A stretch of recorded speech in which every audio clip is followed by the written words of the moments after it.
Baik, puji Tuhan. Selamat malam Bapak Ibu Saudara yang dikasih Tuhan. Shalom. Haleluya. Mari bersama-sama kita akan memulai ibadah kita pada malam hari ini. Mari kita berdoa dan kita satukan hati kita di hadapan Tuhan. Bapak, terima kasih buat malam hari ini. Kami boleh bersama-sama umat-Mu kembali bersekutu di dalam ibadah di persekutuan doa House of Restoration di tempat ini. Kami serahkan ibadah malam hari ini ke dalam tangan-Mu. Allah Roh Kudus, berkaryalah di tengah-tengah kami, bekerjalah di tengah-tengah kami, nyatakan kuasa dan kemuliaan-Mu Tuhan di tengah-tengah kami. Biarlah malam hari ini kami yang datang dengan kelemahan, Tuhan memberi kami kekuatan. Yang sakit Tuhan sembuhkan, yang berbeban berat Tuhan hiburkan malam hari. Biarlah sesuatu yang baru boleh terjadi di tengah-tengah umat-Mu. Terima kasih Bapa. Kami mau serahkan ibadah ini ke dalam tangan-Mu Bapa. Hanya di dalam nama Tuhan Yesus Kristus kami berdoa dan kami bersyukur. Yang percaya, mari bersama-sama kita katakan amin. Kasih tepuk tangan bagi Tuhan kita yang luar biasa. Terima kasih Tuhan.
Ku pandang kekudusan-Mu.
Saudara menarik begitu malam hari ini.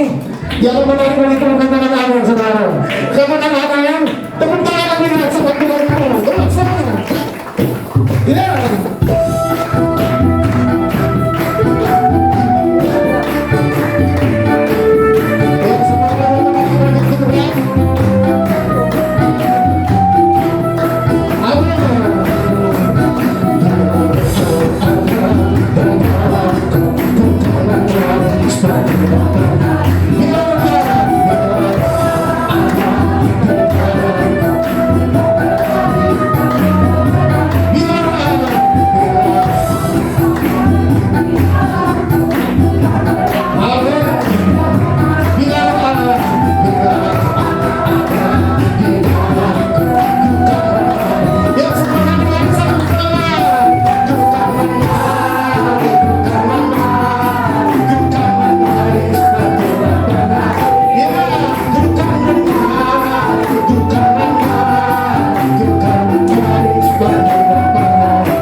Bersukacita malam hari ini. Saat malam kini memberikan tos. Ayo bersukacita malam hari ini. Haleluya, haleluya, haleluya. Kita percaya dengan amal dasar. Kita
Silakan untuk Bapak Ibu Saudara. Haleluya.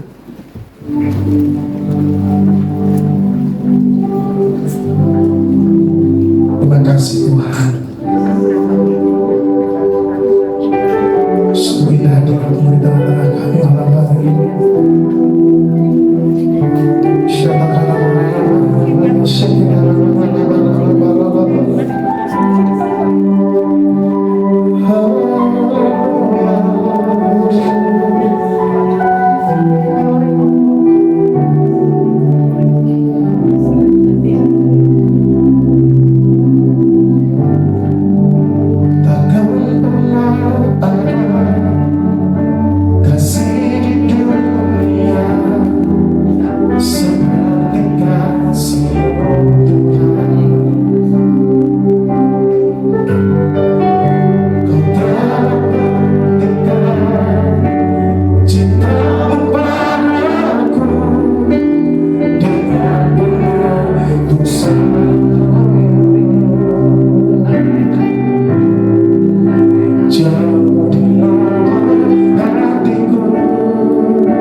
tanda kami berserah kepada-Mu ya Tuhan.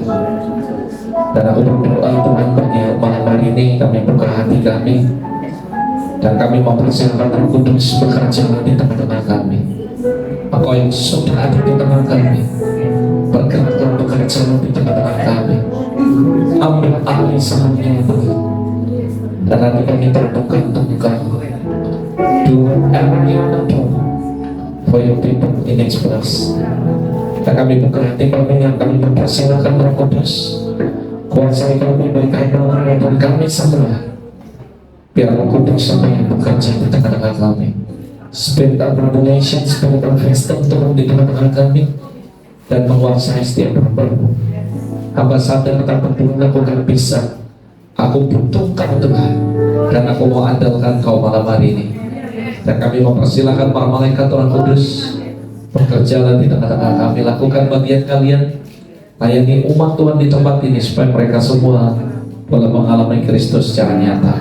Kami memberikan segala hormat, pujian, kemuliaan buat Tuhan dalam nama Yesus. Semua yang percaya dan siap untuk belajar sama-sama katakan amin. Amin. Silakan duduk Bapak Ibu semua. Praise the Lord, puji Tuhan. Saya mau nanya, apakah suara saya jelas kan? Jelas ya? Nah, kalau nggak jelas saya nggak usah pakai mic, suara saya kencang, saya bisa. Karena kalau menurut saya cuma segini mah selesai lah saudara, aman aja. Ya, karena ya saya nggak mau supaya Anda dengarnya putus-putus nanti nggak enak, karena ada pesan penting yang malam hari ini saya mau sampaikan buat saudara. Ya, coba ya saya tes ya, nggak usah pakai ini. Nah, saudara dengar suara saya? Enak gini toh? Nah, saudara malam hari ini enggak, supaya saudara jangan berobak-berobak nanti ya. Oke? Setuju Bu ya? Tenang, saya nggak keberatan dan tidak komplain, karena hamba Tuhan nggak boleh komplain. Oke? Amin saudara. Karena saya belajar dari master saya namanya Jesus Christ. Dia never claim every privilege. Dan Tuhan pernah ngomong dalam hidup saya, kemanapun Anda melayani, never claim every privilege. Karena saya percaya bahwa melayani kita harus berkorban, saudara. Yang setuju katakan amin. Bahkan datang ke rumah Tuhan pun harus berkorban. Nah, malam hari ini, saudara, saya tidak mau panjang lebar memperkenalkan. Ya, pokoknya saya terima kasih untuk kepercayaan yang diberikan. Karena dimanapun saya melayani, saya selalu tidak merasa GR bahwa orang butuh saya. Tapi saya percaya bahwa Isa Anar bisa menyampaikan firman Tuhan dimanapun, berapapun yang hadir. Sebuah kehormatan, Tuhan kasih kesempatan buat saya. Nah, saya mau pastikan kesempatan yang Tuhan berikan, I will do my best untuk apa yang Tuhan mau. Nah, malam hari ini saudara, saya mau menyampaikan sebuah pesan yang menurut saya harus menjadi perenungan Anda semua. Dan ini sangat penting. What is living? Anda pernah nggak berpikir hidup itu apa sih? This is living yang saya mau sampaikan buat saudara. Nah, saya minta tolong ya, kalau saya kayak gini berarti match ya. Anggap aja gitu. Nah, saudara, setiap orang memiliki pengertian, pemahaman yang berbeda tentang hidup. Kalau saya berkata, this is living, apa sih kehidupan? Nah, beberapa orang menanggapinya dengan cara yang berbeda, saudara. Beberapa orang yang berkata bahwa hidup ini takdir.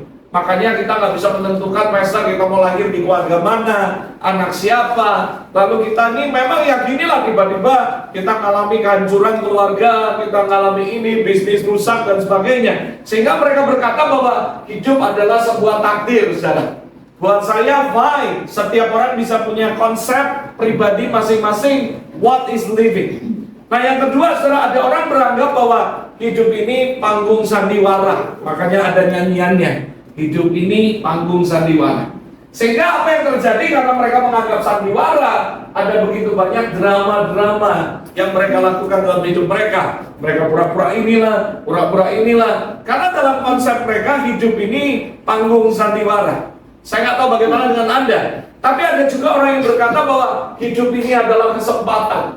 Jadi mereka selalu mencari sebuah kesempatan dalam hal apapun. Baik itu kesempatan bisnis, kesempatan untuk maju, kesempatan untuk nyari Tuhan, apapun itu. Karena dalam benak mereka, this is living, kata mereka, yaitu kesempatan. Nah, ada orang yang juga berkata bahwa hidup ini perjuangan. Makanya berjuang terus dari kecil. Pokoknya nggak apa-apa, berakit-rakit dahulu, bersenang-senang kemudian. Dan Anda akan lihat, karena orang memiliki konsep bahwa hidup perjuangan, mereka nggak akan main-main dengan hidup. Mereka nggak akan jadi orang malas. mereka nggak akan hidup dengan sia-sia. Karena bagi mereka hidup adalah perjuangan. Nah, ada juga orang yang berkata, hidup itu untuk kerja. Makanya kerja terus dari pagi, siang, malam, sore, semua kerja terus. Yang ada di otaknya kerja. Kenapa? Karena sebagian mereka berpikir bahwa hidup itu untuk kerja. Jadi semua harus kerja. Dan dia pakai ayatnya, kalau nggak kerja nggak usah makan. Itu Amsal yang katakan. Jadi dalam otaknya mereka kerja terus. Nah, ada orang beberapa ngomong hidup itu duit, cien pokoknya. Makanya semua cien. Nah, kebanyakan maaf nih, golongan Chinese yang kayak gini. Saya nggak rasis, saya juga keturunan Chinese. Tapi saya berharap kita jangan terlalu mata duitan. Yang setuju katakan amin. Pokoknya 3C. Saudara tahu 3C? Pokoknya kemanapun kita pergi, yang pertama harus ciak katanya saudara. Jadi kalau nggak ada ciak, nggak datang saudara. Nah, saya juga berharap Anda datang ke persekutuan bukan karena ciak saudara. Datang persekutuan hamba Tuhan, datang apa? Ciak. Pokoknya 3C ini cuan saudara. Pokoknya yang kedua dia bilang harus cuan saudara. Jadi kalau kemanapun dia pergi, cuannya apa buat saya? Pak Iwan mau suruh saya datang nih dalam persekutuan, cuan nggak buat saya? Nah, yang ketiga dia bilang, kalau bocah, cuan, dia causan. Saya berharap kita jangan jadi orang yang seperti itu, saudara. Datang ke gereja, cuannya apa buat gua? Ada ciaknya nggak? Kalau udah bocuan, bocah, mending buat caw katanya, cari persekutuan lain lagi, cari gereja lain lagi. Nah, saudara, kenapa? Karena dalam otak mereka semuanya duit. Jadi ukur duit. Gua melayani cuan nggak? Gua khotbah di tempat ini cuan nggak? Gua melayani di sini cuan nggak? Nah, orang yang kayak gini orientasinya uang. Dan dia berkata, this is living. Karena segala-galanya butuh uang. Nah, itu terserah mereka. Nah, ada sebagian orang juga berkata, hidup ini pengorbanan. Wah, jadi kayaknya sakno banget hidup yang berkorban terus deh. Nah, ada juga yang berkata, hidup ini cuma satu kali. Ada istilah YOLO. Kamu only hidup satu kali. Dan dia pakai sebagus mungkin, saya enak mungkin nikmati hidup dan sebagainya. Nah, buat saya secara pribadi, itu urusan Anda. Tapi malam hari ini, saya mau mengajak Anda untuk merefleksikan sesuatu, memikirkan, merenungkan sesuatu. Dan saya berharap malam ini, Anda renungkan apa yang saya sampaikan. Yaitu apa? Menurut Anda, why you are still alive? Pernah Anda berpikir, kenapa ya gue masih hidup? Bahkan 3 tahun lalu Tuhan izinkan COVID di seluruh dunia. Semua orang banyak yang mati, jutaan orang di dunia mati. Bahkan di tengah-tengah banyak kematian, why you are still alive? Apakah cuma ngabisi beras jagung? Enggak, saudara. Apakah Anda cuma untuk ngabisi beras? Tidak, saudara. Apakah Anda dibiarkan hidup untuk cuma manasin pintu bangku gereja? Tidak, saudara. Tapi pernah nggak berpikir, iya ya, kenapa gua masih hidup ya? Bahkan hampir mati, kena sakit, masuk ICU, tiba-tiba masih hidup, saudara. Sementara orang yang nggak sakit tiba-tiba mati. Pernah nggak Anda berpikir dan merenungkan, why I'm still alive? Pernah nggak, saudara? Saya nggak tahu bagaimana dengan Anda, tapi buat saya secara pribadi, if we are still alive, it's mean our life, hidup kita itu ya harus memiliki 3 hal menurut saya. Kalau enggak ya, saya kasih tahu buat kamu cuma ngabisi beras. Saya nggak menghina Anda, saya nggak ngomongin Anda, ini saya. Kalau sampai saya nggak ngerti kenapa saya hidup, mendingan saya pulang ke rumah Bapak dan berasnya saya bisa kasih untuk fakir miskin yang membutuhkan. Daripada saya ngabisi jatah beras orang, lebih baik saya pulang. Sorry ya, ini khotbah yang nggak enak. Ngomongnya keras banget ini pendeta, baru pertama kali datang di depan gua, khotbahnya sudah galak banget. Saya bukan galak, saya ngajari Anda kebenaran. Kebenarannya apa? This is living. Are you understand? Kamu ngerti nggak? Why you are still alive dan ada di tempat ini? Harus punya 3. Yang pertama buat saya, nggak peduli khotbahmu bagus, gak peduli main musikmu jatuh, gak peduli WL-mu canggih secanggih apapun. By the way, saya ketemu Bapak ini 3 kali, sudah 3 tempat yang berbeda ya. Dia lagi. Takut terus ya. Dia mungkin juga bilang, tuh, Pak Pendeta ini lagi. Nah anyway, sekarang saya mau ngomong sama Anda. Sekali lagi, buat saya, gak peduli Anda hebat, gak peduli Anda kaya raya, gak peduli Anda dipakai Tuhan. Kalau kamu gak punya 3 ini, buat saya yang penting kita pulang ke sana. Yang pertama, Have purpose, katakan have purpose. Sekali, buat saya nih, sehebat apapun Anda, kalau Anda nggak punya tujuan hidup, Anda sudah mati, walaupun penguburannya 50 tahun yang akan datang. Anda tahu nggak apa tujuan hidup Anda? Kalau Anda nggak tahu, buat saya sia-sia kita hidup saya. Buat saya, if you lose your money, you can find again. Kamu kehilangan nama baik, by the time itu semuanya akan pulih. But if you lose your purpose, you lose everything in your life. Kamu kehilangan semua dalam hidup Anda. Kamu jadi WL, kamu harus tahu apa tujuan Tuhan memanggil kamu untuk memimpin penyembahan. Kamu jadi pengkhotbah, kamu harus tahu what is the purpose daripada itu. Kalau enggak, saudara, sia-sia. Kamu melakukan bisnis, kamu harus ngerti kenapa Tuhan panggil kamu dengan tujuan itu, saudara. Nah, yang kedua, saudara, saya percaya semua orang Kristen pintar sekali ngomong, wah, aku punya tujuan hidup yang jelas. Tujuan hidupnya ngeri-ngeri, menjadi berkat bagi segala bangsa. Wah, ngomongnya muluk-muluk, tapi dengar baik-baik. Punya tujuan saja nggak cukup. Yang kedua, semakin besar tujuan hidup Anda, dituntut semakin besar kualitas hidup Anda. Dan ini yang nggak dipunyai oleh gereja. Mereka cuma keabotan mimpi, tapi mereka nggak sadar. Saya sering ngomong kepada jemaat yang kami layani, mimpi itu gratis. Bermimpilah karena mimpi itu gratis. Tetapi kalau kamu tidak punya mimpi, kamu akan bayar mahal dalam hidup Anda. Bah, ada sambungannya. Sambungannya, mimpi memang gratis. Tapi waktu kamu bangun dari mimpi, segudang pekerjaan menanti. Orang nggak sadar mimpi itu. Wah, aku mau jadi pengusaha hebat. Pokoknya berhasil, omsetnya miliar, bahkan puluhan ratusan. Lah bangun jam 11, rezeki udah dipatok ayam. Gimana caranya kamu mau kaya? Nah, orang buka toko jam 9, kamu buka jam 11. Orang tutup jam 5, kamu tutup jam 4. Lalu kamu expect kamu lebih kaya dari orang itu. Saya kasih tahu, pernah dengar iklan jarum impi gitu. Halo, kamu jangan cuma punya tujuan, tapi setelah itu punya kualitas hidup. Dan saya ngomong ke orang Kristen ya, banyak pendeta, banyak orang Kristen, banyak orang yang melayani, cuma pintar mimpi doang, tapi nggak punya kualitas hidup. Sehingga orang dengar mimpinya dia, visinya dia, enak saudara. Malaikat juga ngomong, belenak lihat kamu, mimpinya keabotan, kegedean, tapi nggak ada action saudara. Istilahnya no action, totally. Saudara jangan jadi orang Kristen yang gede bacot doang saudara. Ada amin saudara. Tapi kamu harus punya quality of life. Banyak sekali orang Kristen. Oh, aku mau jadi berkat bangsa-bangsa. Baru ngalami nggak enak dikit, aku mulai nangis. Aku lagi. Gak ada kualitas. Kamu saya percaya kualitas itu teruji oleh apa sih? Oleh proses. Kalau kamu mau lihat ini emas nih, Pak Iwan ini emas 2. Yang mana kualitas terbaik? Diuji dengan api, baru keluar kualitasnya.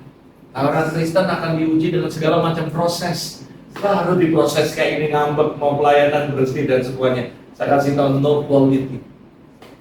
Kualitas yang terbaik selalu diuji di dapur perapian dan keluar bukti mana yang kualitas, mana yang enggak. Baru difitnah orang dikit, baru dia ngomong orang dikit, wis gak mau melayani lagi, gak punya kualitas. Dari perkataanmu orang akan lihat kualitasmu. Dari perbuatanmu, sikapmu, orang akan lihat kualitas itu. Halah baru disuruh berkorban dikit, hitungannya panjang. Itu ngomong aku mau jadi berkat buat bangsa-bangsa. Mejaku nanti jadi berkat di seluruh kampung. Kenapa?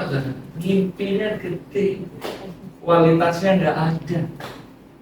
Aku mau jadi dokter terbaik di Surabaya.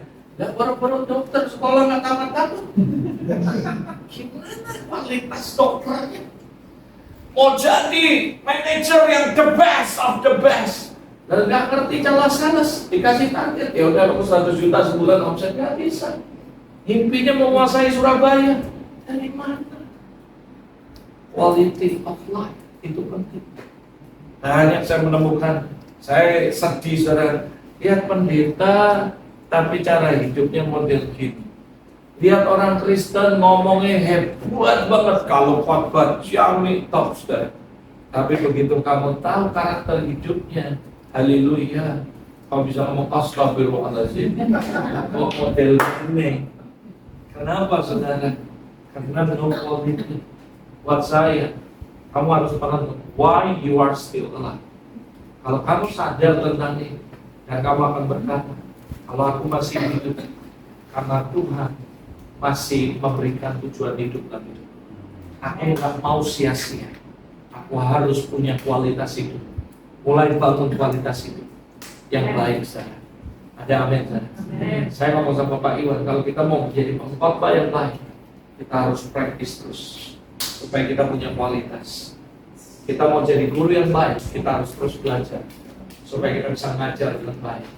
Punya kualitas. Jangan cuma jago ngomong doang. Lalu apa yang kita ajarkan, kita harus lakukan. Ada amin saya. Tidak cukup cuma punya tujuan. Kita harus punya kualitas. Yang ketiga, banyak orang Kristen punya tujuan, punya kualitas, tapi nggak pernah mau berdampak.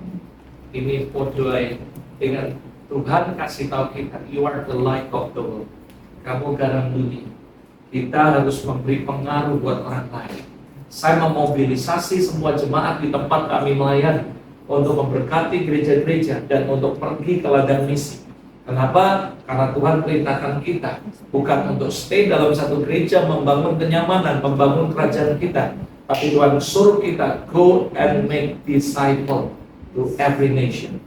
Ada amin saya. Dan kami bayar sendiri semua mission trip, tiket-tiket sendiri, semuanya sendiri. Ada lagunya, masak sendiri, semuanya sendiri saya. Tidak bergantung sama orang. Saya bawa 30 orang ke ladang misi. Kalau mesti gereja itu yang bayarin makan, kasihan gereja itu. Saya bilang juga perlu repot-repot nyiapin semuanya. Karena saya percaya kalau Tuhan kasih kami hidup, punya tujuan, punya kualitas, kami harus menjadi dampak buat orang lain. Buat saya ini, buat saya ya. Jangan biru kalau nggak berani. Kalau sampai hidup Robert tidak lagi memberikan dampak untuk orang lain sekecil apapun, artinya waktunya pulang ke surga. Garam kalau tidak asin, kata Tuhan, tidak ada gunanya selain dibuang dan diinjak orang. Jadi maaf ya, kalau kamu jadi orang Kristen udah nggak berguna bagi orang lain, artinya kamu dibuang dan diinjak orang. Nggak ada gunanya. Kalau kamu jadi orang Kristen, jadi hamba Tuhan, nggak lagi memberikan dampak pengaruh yang baik untuk orang, artinya go back home. Nah, itu saya. Nggak peduli saya masih muda. Kalau sudah hidup saya nggak memberi pengaruh orang lain, artinya Tuhan go back home. Itu sebabnya kemanapun saya pergi, saya selalu memiliki sebuah value, impacting by the community. Kemanapun saya pergi, saya harus memberikan pengaruh positif bagi banyak orang. Karena kenapa? Karena saya mengerti this is living. Inilah kehidupan saya. Karena saya yakin sekali bahwa Tuhan kasih saya hidup bukan untuk ngabisin beras, bukan untuk belanja soto terus, bukan untuk makan lemper, tapi Tuhan kasih kita tujuan untuk kita memberi pengaruh, saudara. Boleh sih kasih pengaruh sambil makan lemper, tapi jangan sampai cuma makan lemper, tapi nggak memberi pengaruh hidup buat orang lain. This is living. Pernah nggak kepikir dalam hidup Anda, why you are still alive? Saya tahu khotbah ini nggak enak sih, tapi saya berdoa supaya kita semua bisa berubah. Satu, Filipi 1 ayat 21 ngomong gini, karena bagiku hidup adalah Kristus, mati adalah keuntungan. For me to life is Christ. Dalam kurung his life in me. Dia tinggal dalam aku. And to die is gain of the glory of eternity. Paulus gak hidup sembarangan. Dia tahu tujuan hidupnya. Dia punya kualitas hidup. Nanti kita akan belajar dari Paulus bagaimana saya katakan kualitas hidupnya TOP begini, top banget. The best. Ada amin. Kenapa? Nanti kita akan belajar. Benar nggak sih the best? The best. Dia tahu kenapa dia hidup. Bagiku hidup adalah Kristus, mati adalah keuntungan. Wah, kalau Anda renungkan ayat ini dalam artinya, kamu sadar nggak kamu hidup untuk Kristus? bukan untuk kesenanganmu, bukan untuk menyenangkan pribadimu, bukan untuk senang-senang saudara. Walaupun Tuhan ngajak kita senang-senang juga tentunya, tapi ini penting sekali. To life is Christ. Ini penting sekali. What is the living? To life is Christ. Ini yang pertama saudara. Filipi 1 ayat 22 dikatakan ini lanjutannya. Tetapi kalau aku harus hidup, katanya, itu berarti bagiku bekerja memberi buah. Jadi mana yang pilih? Aku nggak tahu. Fruitful service for me. Jadi percayalah saat kita ngomong, barang siapa tidak berbuat dipotong dan dibuang saja. Kamu sadar nggak berapa lama jadi orang Kristen? Berapa tahun kamu jadi orang Kristen? Alkitab ngomong kalau nggak berbuah pohon itu dipotong dan dibuang. Untung loh Tuhan masih kasih kesempatan buat kita hidup. Kalau hidup, aku harus memberi buah, harus. Kerajaan Allah prinsipnya gini, saudara. Barang siapa berbuah, dia akan terus dibersihkan supaya lebih banyak berbuah. Yang nggak berbuah dipotong. Prinsip kerajaan Allah, dengar baik-baik, dengar baik-baik. Kalau dia melihat sebuah pohon, sebuah kerajaan yang tidak menghasilkan buah akan diambil dan diberikan kepada yang menghasilkan buah. Anda harus sadar, Anda harus ngerti. Tuhan panggil Anda hidup, enggak sembarangan. Kamu harus memberi buah. Kalau enggak, saya kasih tahu, hidupmu sia-sia. Dalam beberapa terjemahan bahasa Inggris, saya ambil beberapa terjemahan dan saya menemukan hal yang dahsyat. This is life is to Christ. Yang pertama, kalau Anda baca dalam The Message dikatakan, as long as I'm alive in this body, itu artinya there is good work for me to do. Itu adalah sesuatu pekerjaan yang baik untuk aku lakukan. Dalam translation Living Bible dikatakan, but if living, kalau saya hidup, this is the living yang Alkitab ajarkan. Give me more opportunities to win people to Christ. Jadi kalau kamu dikasih kesempatan hidup, Tuhan tuh kasih kamu kesempatan lebih banyak untuk menangkan jiwa bagi Kristus. That is living. Jadi kalau kamu cuma tidur di rumah, gak ngapa-ngapain, dan kamu bilang Tuhan suruh saya nikmati hidup, kamu gak ngerti kehidupan. What is living? Alkitab berkata, but if living will give me more opportunities. Ngapain opportunity itu apa? Untuk cuan? Untuk cia? Bukan. Alkitab ngomong, to win people to Christ. Menangkan jiwa bagi Kristus. Kalau terjemahan lain lagi, net. Makanya saya sering ngomong sama pengkhotbah, kalau baca Alkitab jangan cuma Indonesia, baca banyak terjemahan supaya kamu kaya akan pewahyuan. Dikatakan apa? Productive work. That is living. Kamu dikasih kesempatan untuk menangkan jiwa lebih banyak, dan kamu juga dikatakan lebih produktif bagi Kristus. Kalau sampai sudah tak produktif, maka dipotong dan dibuang. Bahasa Indonesia masa kini, tetapi kalau dengan hidup di dunia ini, saya dapat melakukan pekerjaan yang lebih berguna. Kalau intinya kita masih bisa bernapas, masih hidup, kita harus jadi orang yang lebih berguna buat orang. Kalau kamu nggak hidup, walaupun penguburanmu 50 tahun yang akan datang, buat saya menyedihkan banyak sekali orang Kristen yang dia hidup dan melayani di gereja sebenarnya sudah mati. Kenapa? Karena mereka nggak ngerti what is the living. This is living. Jadi apa maksudnya? To life is Christ. Yuk kita belajar sama-sama. Maksudnya apa? Yang pertama, buat saya secara pribadi, ketika Filipi 1 ayat 21 berkata, to life is Christ. Yang pertama artinya ini, saudara. Apa itu, saudara? To become a display of Jesus Christ. Bapak saudara percaya, kita ini sebenarnya display daripada Jesus Christ, saudara. Maksudnya apa? To be display of Jesus Christ. Ini, berapa banyak Anda ngerti tentang display? Yang katakan saya. Display itu adalah contoh. Misalnya, display yang paling efektif adalah rumah. Tiba-tiba Ciputra mau bangun rumah di Surabaya. Dia pabrik di mall misalnya, lalu dia buka dan dia kasih display rumahnya. Lalu kok tiba-tiba ya orang mau beli dan bayar BP. Padahal kalau Anda lihat di lokasinya, nggak ada bangunan, cuma tanah kosong, bahkan hutan. Kenapa Bapak mau beli? Because of this. Kenapa kok wujud mau beli? Wah, yang beli apartemen, bangunan aja nggak ada, cuma tanah kosong. Tapi kenapa Anda begitu pede, yakin bahwa rumahmu gak akan di kamar mandinya gini, ruangan tamunya gini semua? Kenapa Anda bisa mau bayar? Karena display. Berapa banyak orang gak mau tertarik jadi orang Kristen? Kenapa? Karena displaynya jelek. Harusnya dengan baik-baik orang lihat hidup Anda, dia akan berkata, aku mau ikut Tuhan Yesus. Karena displaynya benar, saudara. Yang membuat orang gak mau percaya Tuhan, keluargamu gak mau percaya Tuhan. Bahkan mama papamu bilang gini, halah gak usah ngomong Tuhan, omong kosong. Dari hidupmu aja kayak orang gak punya Tuhan. Dengar ya, mama coy sampai mati gak mau ke gereja kamu. Kalau lihat orang Kristen model kayak kamu, siapa yang mau jadi orang Kristen? Maaf ya, kenapa banyak orang belum bertobat? Karena displaynya parah. Harusnya dengar baik-baik.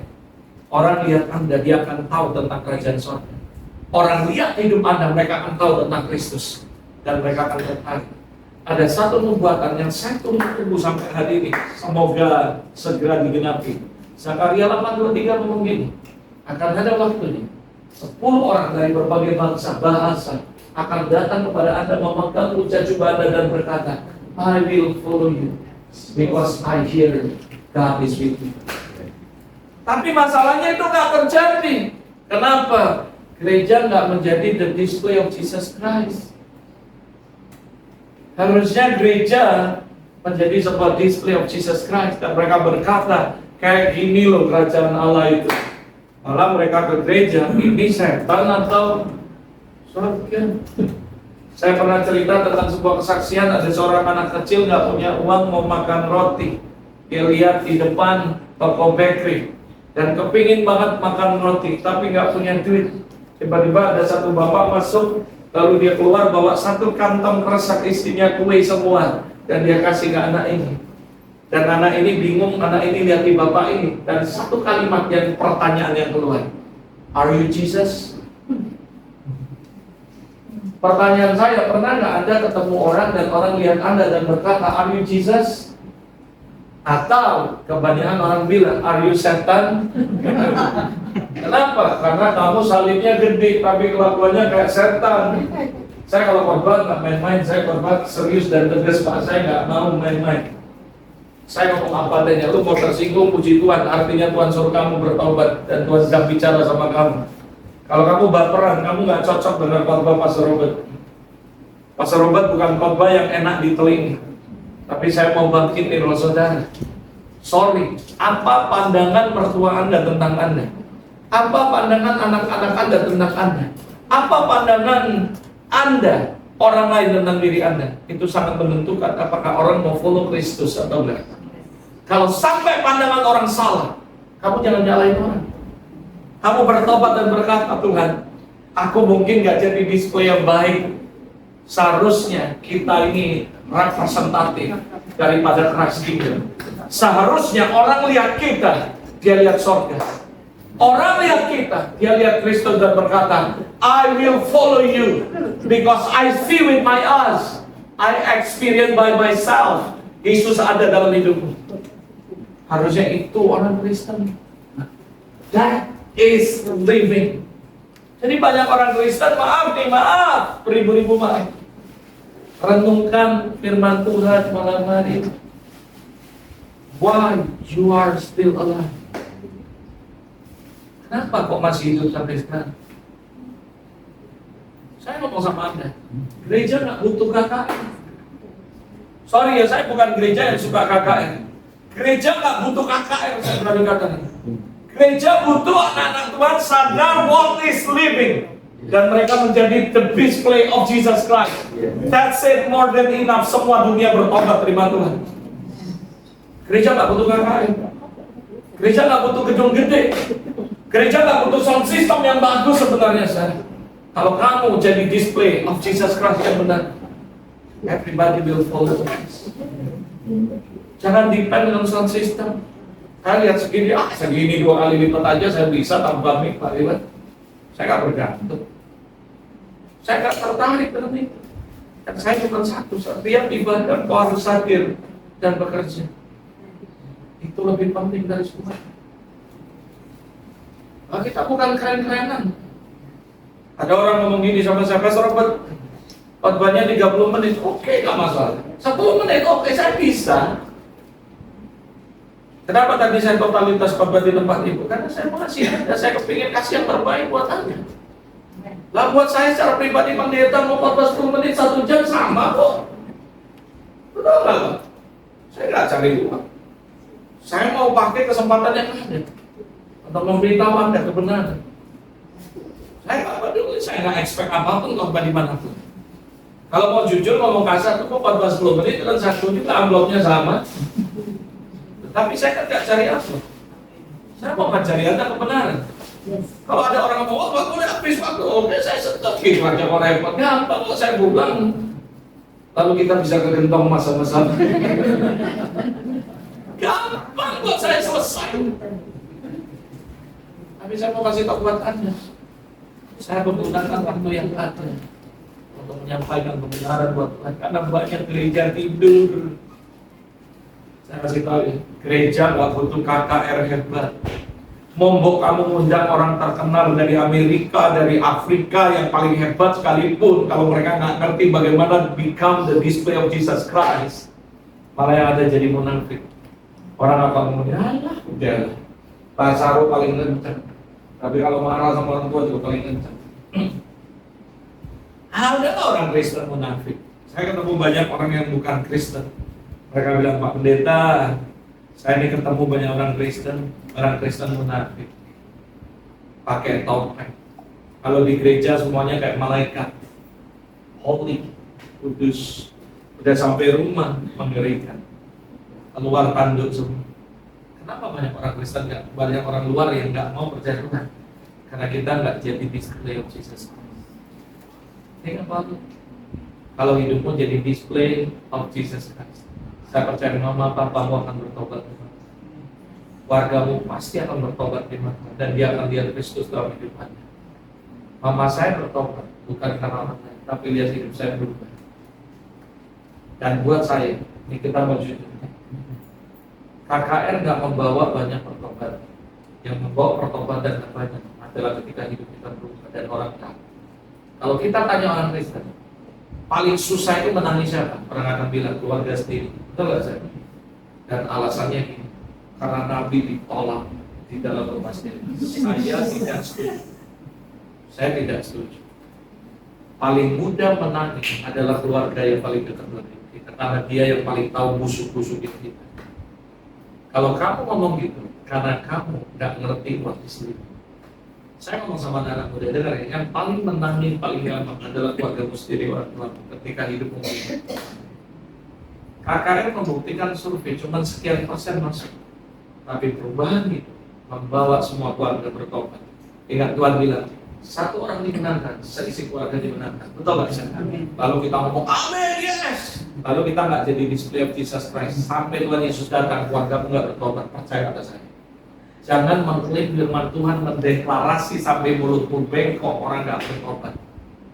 Tapi ketika kamu sadar, satu orang yang Tuhan panggil jadi Kristen, dia mengerti what is living, dan dia jadi display of Jesus Christ, satu keluarga pasti diselamatkan karena dia lihat Kristus dalam hidup. Itu arti kebenaran firman Tuhan.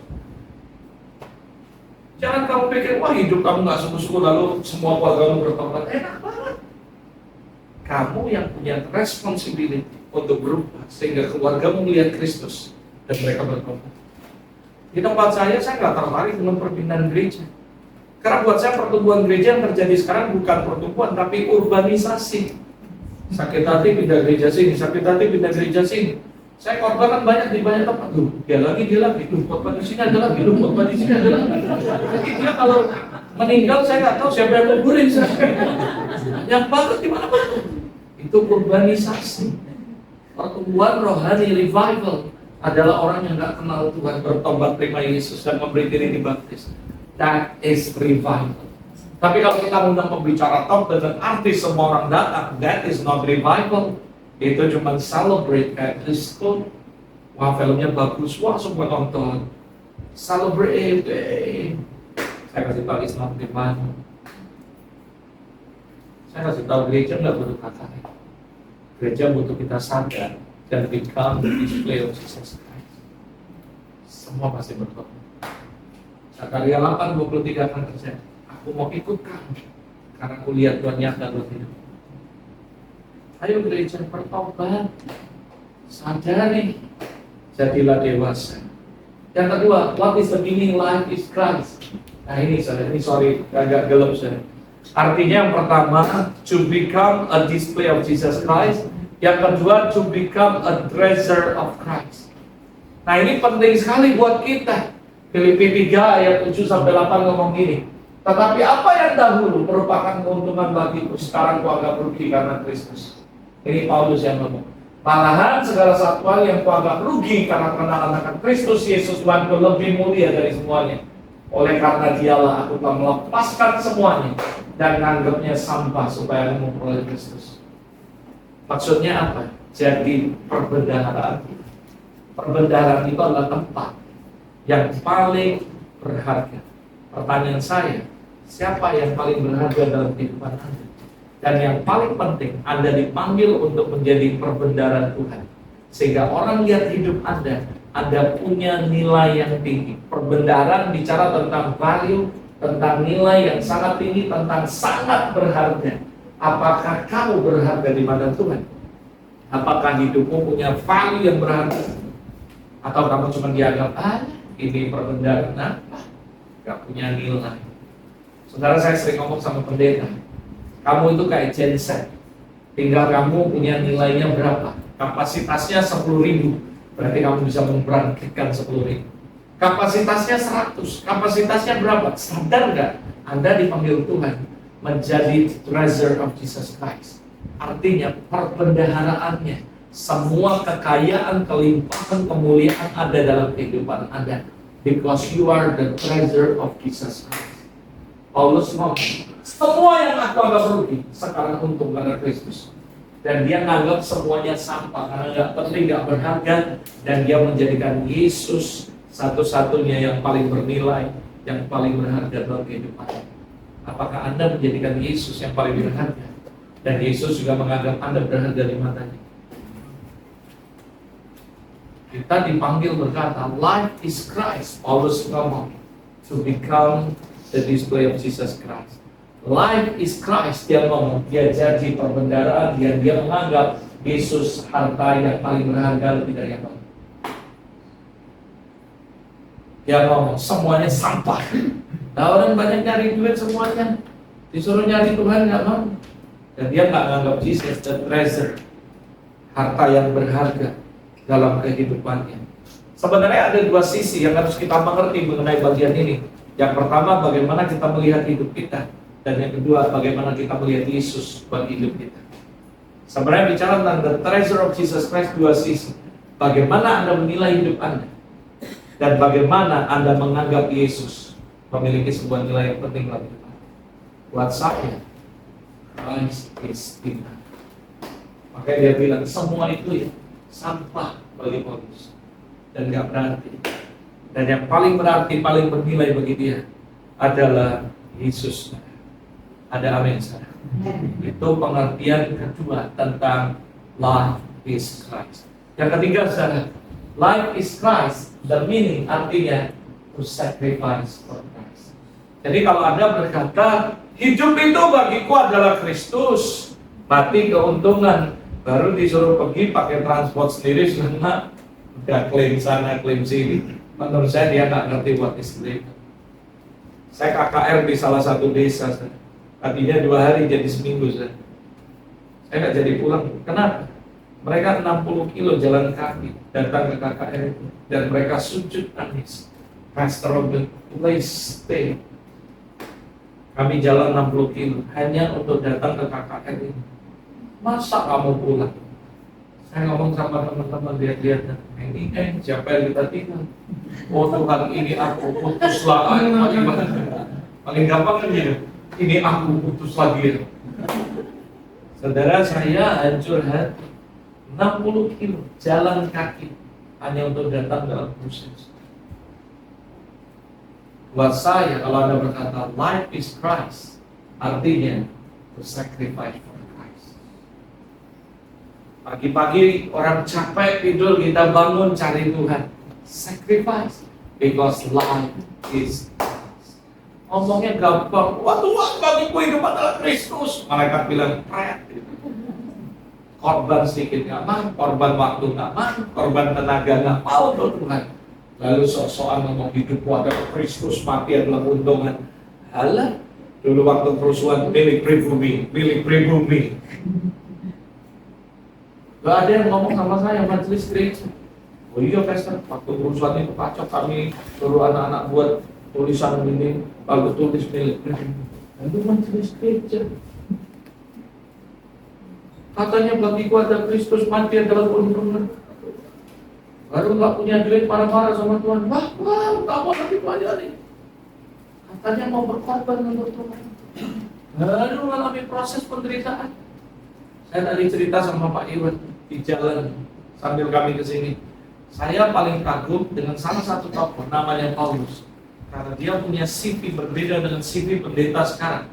Kalau Anda KKR ataupun CV pendeta, pendeta diurapi, pengalaman luar biasa bersama Tuhan, pengurapan ini dan sebagainya. Saya pernah khotbah di salah satu tempat Surabaya sih, Pastor Robert Lee dengan pengurapan debu emas, manifestation of glory. Saya bilang, kalau lu udah hapus, gua gak bakal datang, lu yang khotbah.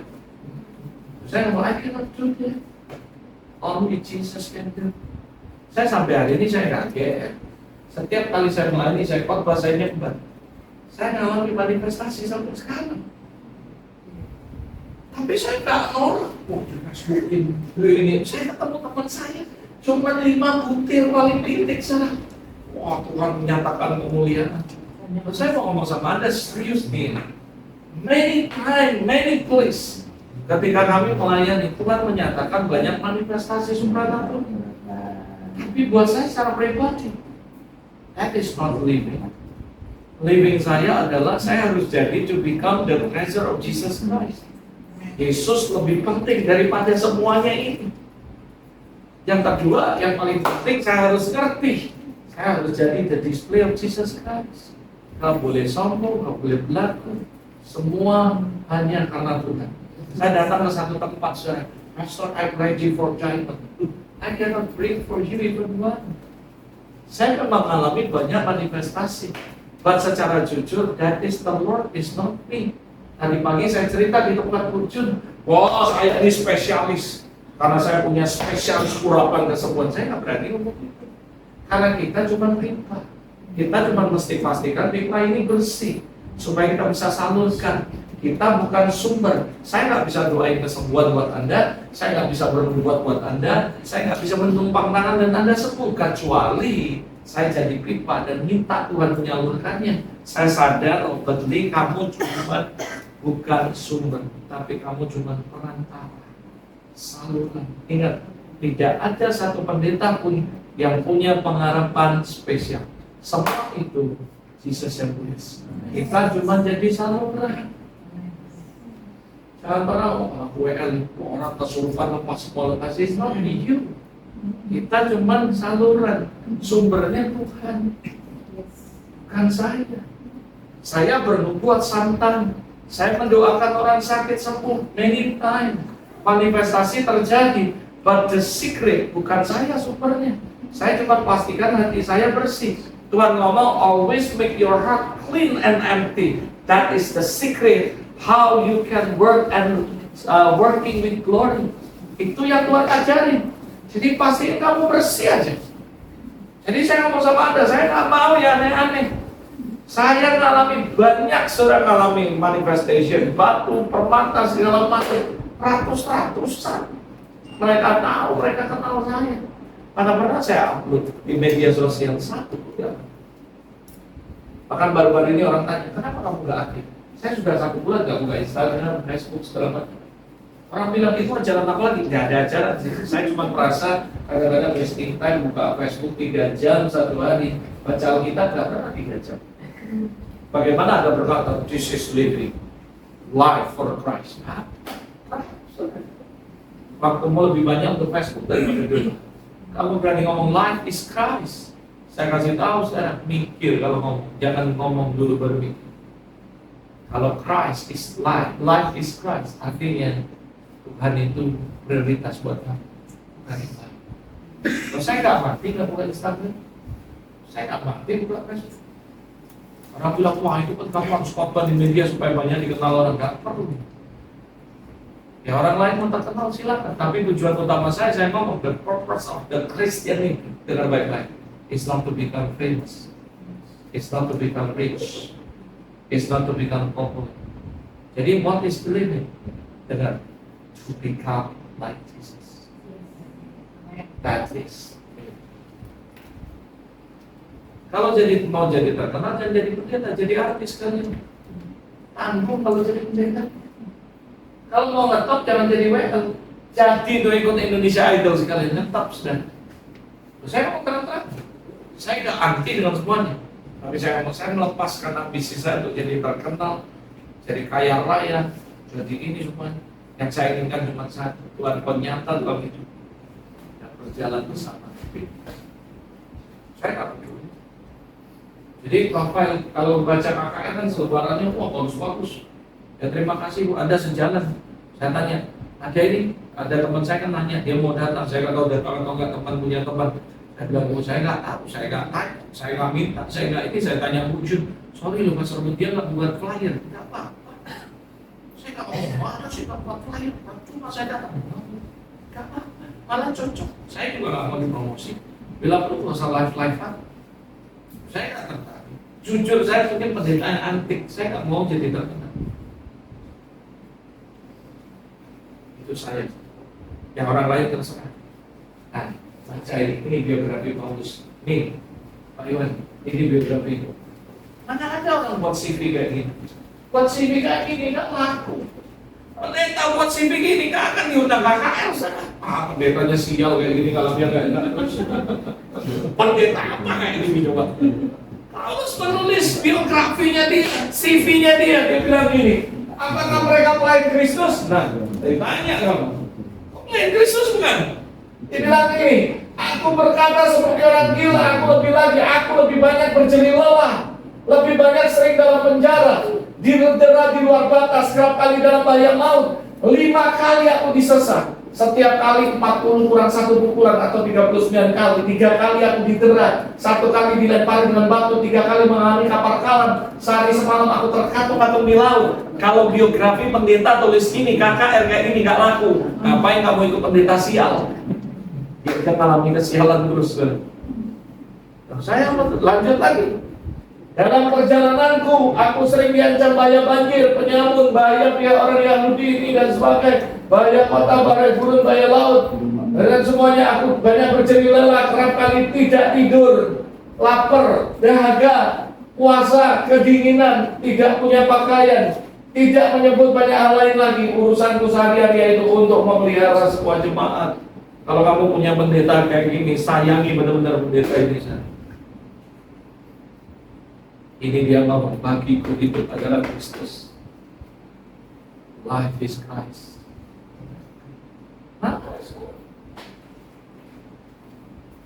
Saya jarang lihat ada orang yang kayak ini. Ini artinya life is Christ. Artinya sacrifice to Jesus. Oh, pastor, kita kan harus jadi kepala, bukan ekor. Kita harus ini diberkati. Betul. Tapi mana ada orang punya kualitas yang kayak gini? Masih tetap ngomong Tuhan segala-galanya. Ini semua untung, yang lain itu begini. Mana aja bisa menderita bagi Kristus, dan sebuah kehormatan bisa menderita bagi Kristus. Nanti di akhir khotbah saya Anda akan kaget. Roma 12 ayat 1. Karena itu saudara, kemurahan Allah menasihat kamu supaya kamu mempersembahkan dulu sebagai persembahan yang hidup. That is living. Kasih hidupmu as a living sacrifice. Makanya baru ngalamin dikit, udah marah. Nah, level yang berikutnya sebagai penutup, ini yang lebih lain. What is life is Christ? Artinya to die for Christ. Kalau kamu nggak lulus yang tadi, jangan mimpi yang ini. Omong kosong, saudara. Nah, kalau saya khotbah, saya pakai bahasa asli, saya nggak basa-basi. Kok, yang penting perpuluhan lancar. Saya kasih tahu perpuluhanmu nggak bisa nyogok Tuhan untuk membuat hidupmu berkenan. Kau pikir Tuhan itu bisnismen yang bisa kamu sogok? Kamu ajak lobby makan di mana, lalu dia lancarkan semua usaha? Ada itu. To life is Christ, is meaning. To die for Christ. Paulus bukan sekedar nonton, dia bukti. Maka waktu dia di dalam penjara lalu dibawa kemana, naik kapal karam berapa kali, udah nyampe di darat selamat, dia bakar api unggun, dia ini dipatok ulah kan, sampai orang bilang wah ini orang pasti buadet sekali, lepas dari laut langsung dia ini mati. Padahal enggak. Kan tahu kan ceritanya baca kita kan? Sial banget dia, bukan sial. Dia mengerti to life is right, is meaning to life, sacrifice what lalu terakhir itu die for Christ. Ini maaf ya, menurut saya ada satu perbuatan yang gak pernah terjadi sampai sekarang. Why? Bukan karena Yesus gak mendapati janji, tapi kualitas daripada kekristenan jauh di atas, jauh di bawah Tuhan. Ada satu nubuatan yang harusnya terjadi di akhir zaman, yaitu apa saudara? The glory of this latter house will be greater from the fathers. Kemuliaan gereja akhir zaman. Pernah baca Habakuk pasal 2 ayat 9. Kemuliaan gereja akhir zaman melebihi gereja mula-mula. Artinya, kalau Anda baca Kisah Rasul 2, Kisah Rasul 3, Kisah Rasul 4, hari ini gereja akan mengalami jauh lebih hebat dari zaman Kisah Rasul. Tapi pertanyaannya, pernah ketemu gereja yang mengalami lebih hebat dari Kisah Rasul 2? Pernah saudara? Apakah Tuhan salah ngomong nubuatannya? Tuhan gak pernah salah kalau ngomong. Kenapa? Sebelum jadi lebih dari gereja mula-mula, minimal sama dulu dengan gereja mula-mula. Setelah bisa nyamain gereja mula-mula, baru lebih dari gereja mula-mula. Apanya yang disamain? Gaya hidupnya, bukan mujizatnya. Kalau kamu punya gaya hidup yang sama seperti zaman Kisah Rasul pasal 2, otomatis kamu akan mengalami kemuliaan berkat mujizat yang sama dengan mereka. Tapi kalau kamu mau mengalami mujizat, tapi gaya hidupnya nggak sama, nggak mungkin sampai bulan Ambi, nggak akan pernah terjadi. This is my prayer. So by the glory of this latter house will be greater from the house. Akan terjadi kemuliaan yang lebih dahsyat dari Kisah Rasul. Tapi kamu harus ngerti what is living. Samai dulu gaya hidupnya. Tiap hari mereka bersatu, berdoa, mengucapkan. Tiap hari ada yang jual harta bagi orang miskin, borok-borok bagi orang miskin. Omong kosong, ada teman saya saudara. Sampai ngeler, omong kosong katanya saudara. Mana ada gereja kayak gitu? Saya berharap saudara, Anda mengerti this is living. Kalau Anda baca to die for Christ, aduh orang ngomongin gampang saudara. Korban aja, dia itu mana betul kan? Apalagi mau mati buat Tuhan. Saya akan tutup dengan ini saudara. Yang pertama, lihat. Kamu tahu gak gimana cara matinya para rasul? Nah, ini bukan omong kosong, ini real. Nih, baca nih. Matius dibunuh dengan pedang, tapi disiksa dulu sebelumnya. Ini arti to life for Christ. Artinya ready to die for Jesus. Petrus meninggal dengan cara disalib terbalik. Thomas dilempar dalam perapian lalu dihujani tombak. Andreas disiksa, dicambuk, digantung, disalib. Yohanes mati di usia tua, namun sebelumnya dihukum mati dengan direndam minyak mendidih digoreng.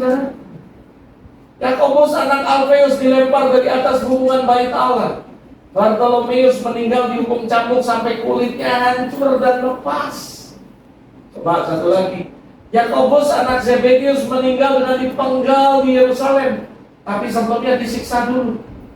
Matias dihukum rajam lalu dipenggal kepalanya.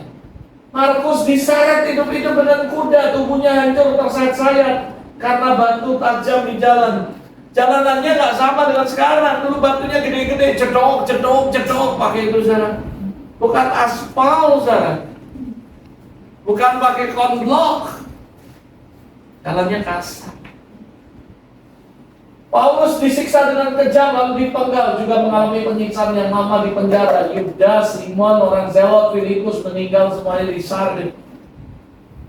Saya ngomong sama Anda, kalau kita lihat orang lain ini, kita pendeta nggak ada apa-apanya. Kita baru sakit dikit, oh Tuhan mana janjimu? Kalau saya jadi Tuhan tak sentil semua. Kita mengalami kemuliaan lebih dari gereja mula-mula. Bisa nggak hidup punya standar kayak mereka? Ini baru ngomong, hidup adalah Kristus, mati untung.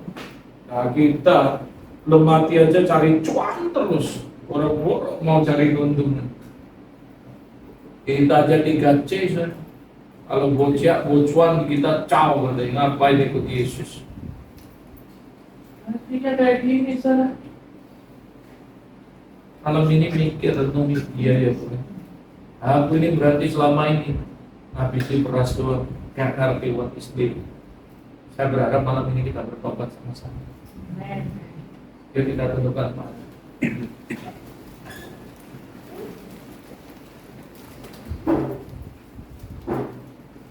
Terima kasih Tuhan.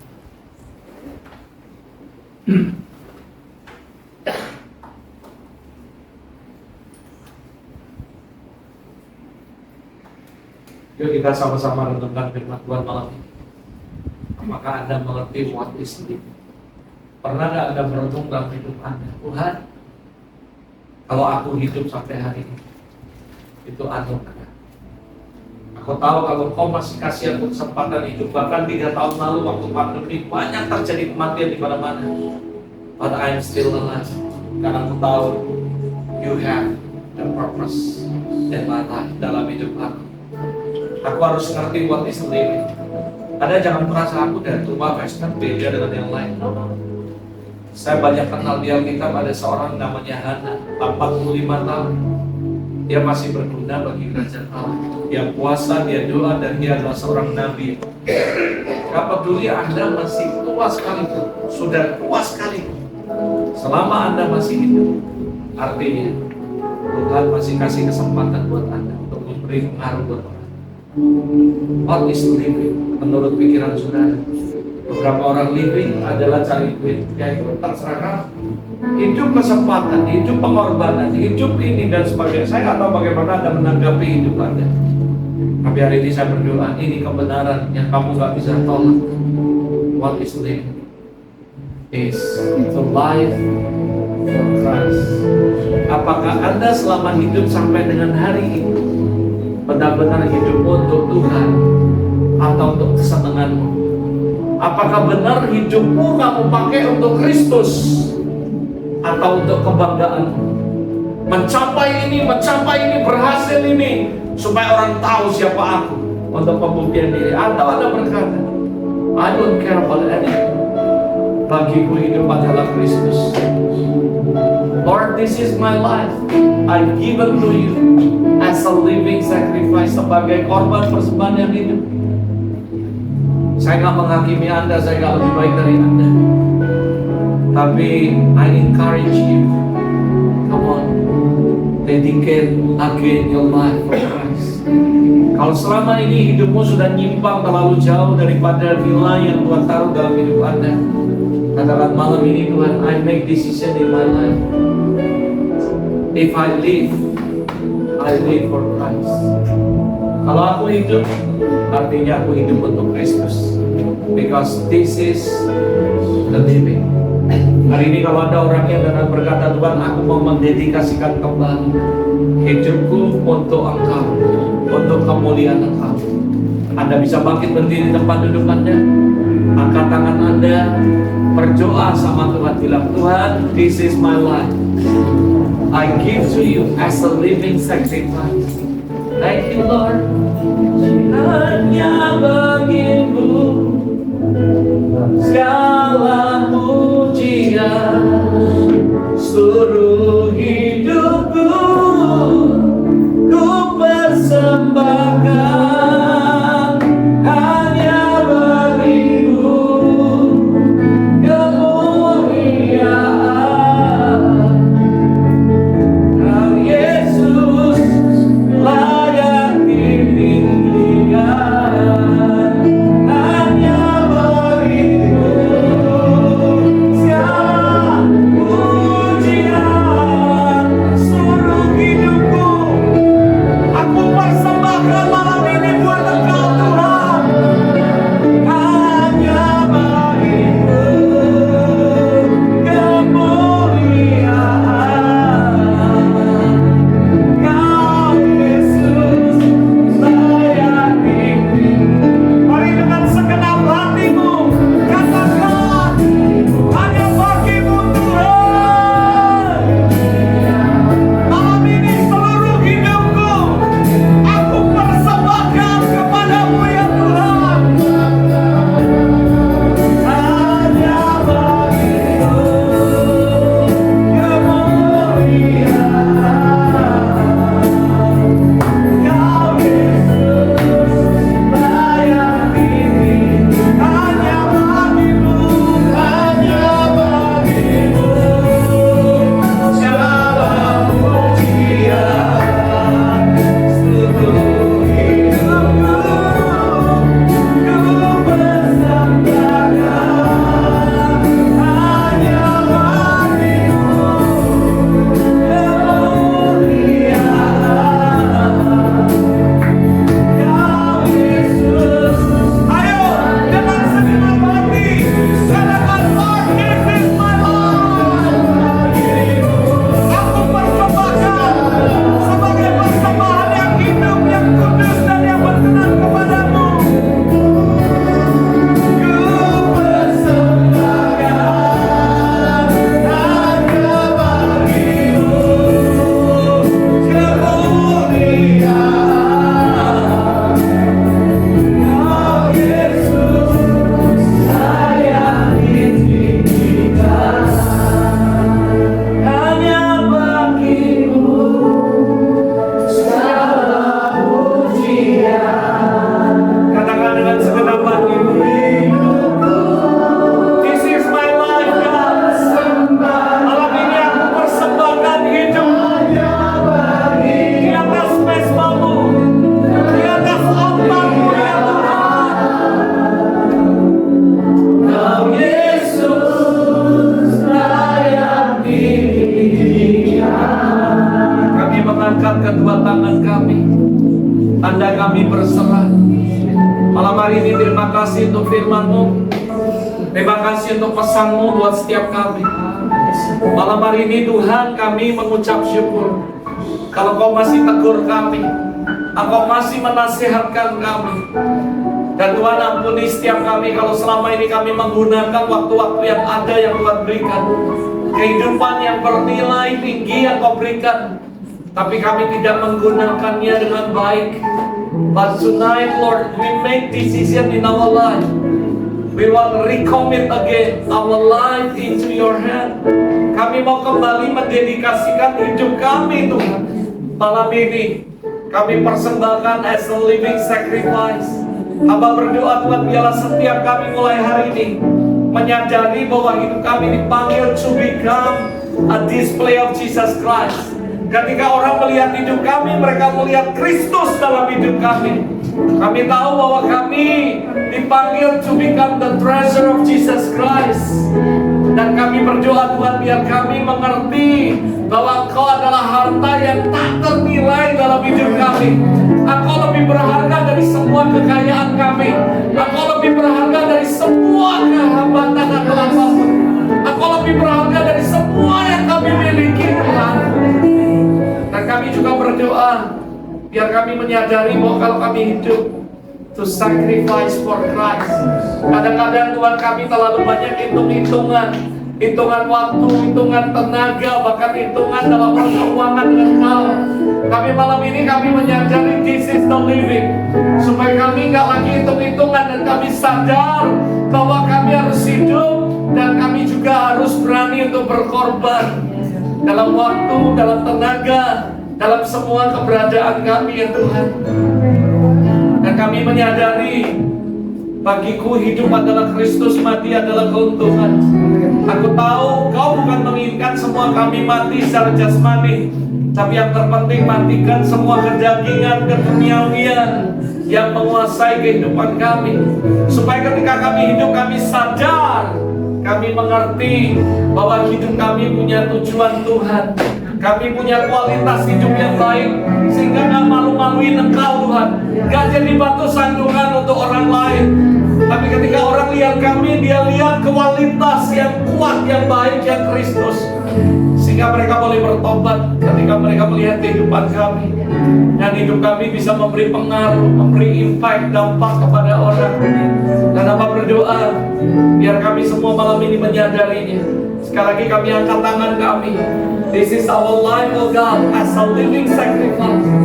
Biar kami Tuhan benar-benar Tuhan malam hari ini mendedikasikan hidup kami buat Engkau.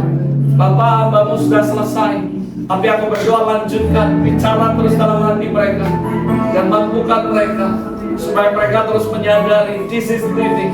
Inilah kehidupan yang sebenarnya sebagai orang Kristen. Dan aku memberkati mereka, I speak life. Hari ini aku berkatakan tidak ada lagi kematian rohani, tapi semua kebangkitan terjadi. Lord, I speak life to everyone.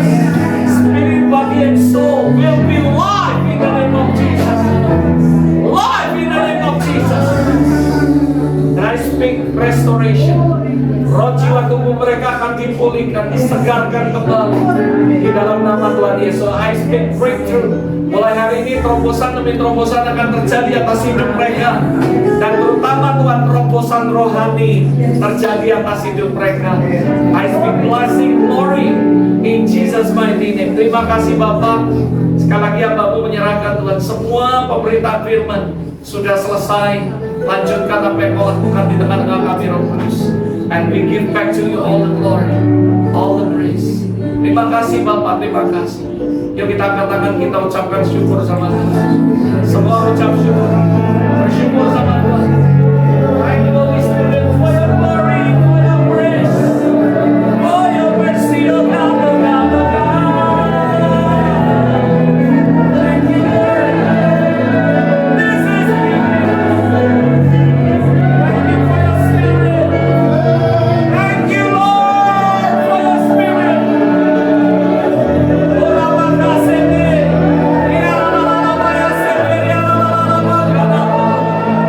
Biar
Sekali lagi katakan, hanya bagimu segala pujian, seluruh hidupku ku persembahkan, hanya bagimu.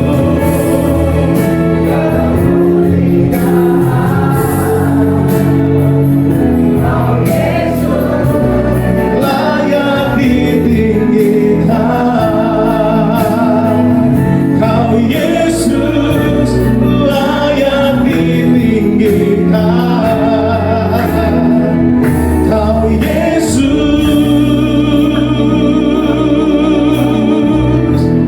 layak ditinggikan. Berikan sorak-sorak bagi Tuhan kita. Kita tunduk kepala untuk doa persembahan.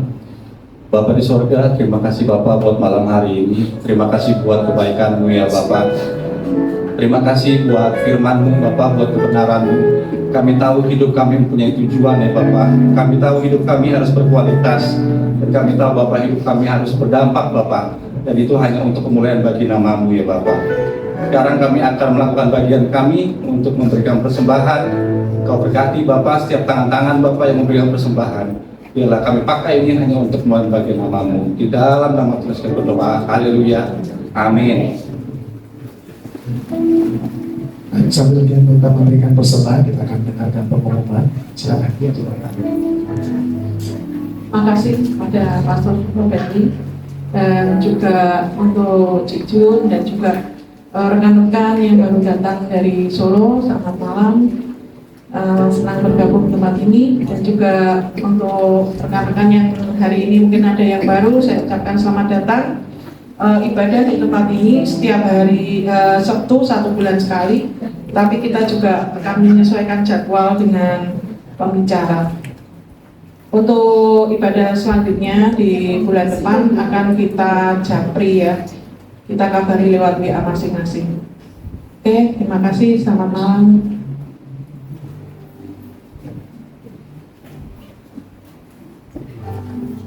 Baik, puji nama Tuhan, haleluya. Kalau ku hidup bagimu, hatiku tetap menyembahmu. Dunia tak bisa menjauhkanku dari kasih-Mu.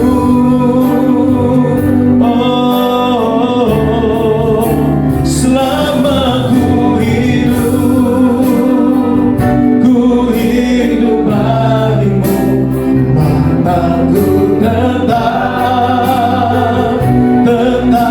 memandangmu. Dunia tak bisa menjauhkanku dari kasih-Mu. Mari kita berdiri bersama-sama Bapak Ibu Saudara. Mari angkat tanganmu, katakan, kalau ku hidup bagimu, hatiku tetap menyembahmu. Dunia tak bisa menjauhkanku dari kasih-Mu.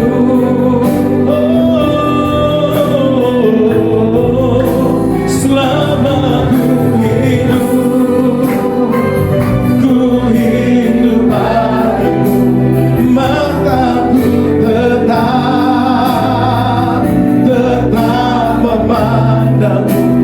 Dunia tak bisa menjauhkanku dari kasih-Mu. Mari Bapak Ibu Saudara, malam hari kita coba bersama-sama akan berdoa bagi bangsa dan negara kita.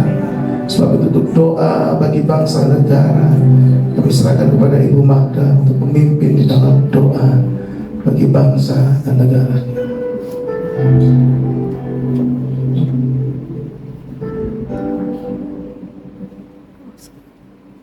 Mari Bapak, Saudara, Ibu sekalian, kita satukan hati, kita berdoa untuk bangsa.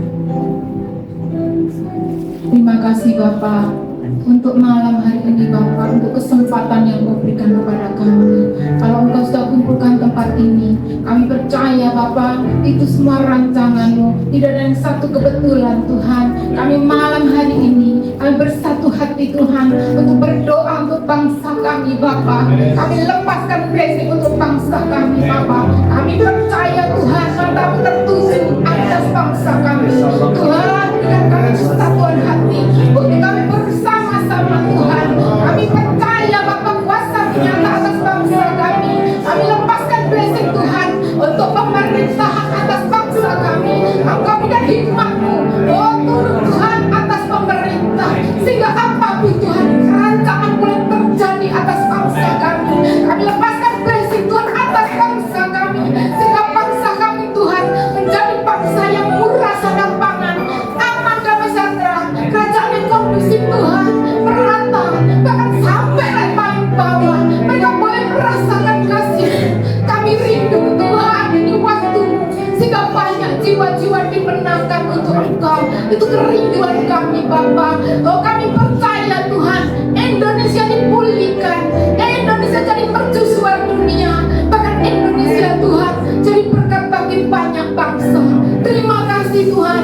Kami lepaskan blessing juga Tuhan untuk kota kami Surabaya.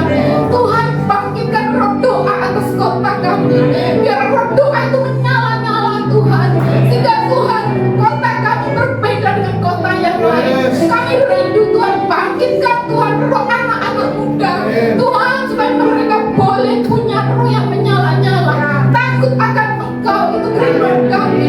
Mereka boleh berdiri Tuhan untuk kota ini. Terima kasih Bapak. Kami lepaskan blessing, Engkau menjaga kota kami dengan tembok berapi-Mu. Setiap kuasa-kuasa roh jahat Tuhan, setiap rancangan si jahat kami patahkan di dalam nama Yesus. Engkau memagari dengan tembok api-Mu Tuhan. Engkau menjauhkan dari setiap bencana alam, banjir, topan, badai, gempa bumi, apapun Tuhan Kau lalukan. Engkau memberkati Tuhan anak-anak-Mu, gereja-gereja-Mu, hamba-hamba-Mu, di mana kami berada Tuhan, duduk perlindungan-Mu sempurna atas kami. Terima kasih Bapa, terima kasih. Engkau dahsyat, Engkau ajaib. Terus Tuhan, bawa setiap kami untuk sungguh-sungguh melekat kepadamu, sehingga hidup kami sungguh-sungguh berdampak. Kami rindu Tuhan, hidup kami jadi garam, jadi terang Tuhan. Pakai kami Tuhan, pakai kami. Kami siap Tuhan sebagai alat kemuliaan-Mu. Terima kasih Tuhan. Biar segala puji hormat hanya bagi-Mu Tuhan. Di dalam nama Yesus kami berdoa dan mengucap syukur. Haleluya. Amin.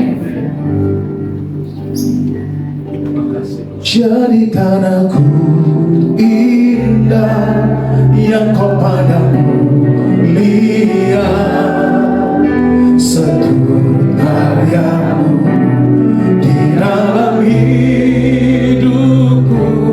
Ajarku berharap hanya kepada-Mu, taat dan setia kepada-Mu Tuhan. Mari kita angkat tangan kita tinggi di hadapan Tuhan, katakan, jadikan aku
hari ini. Terima kasih untuk apa yang Tuhan sudah lakukan di tengah-tengah kami.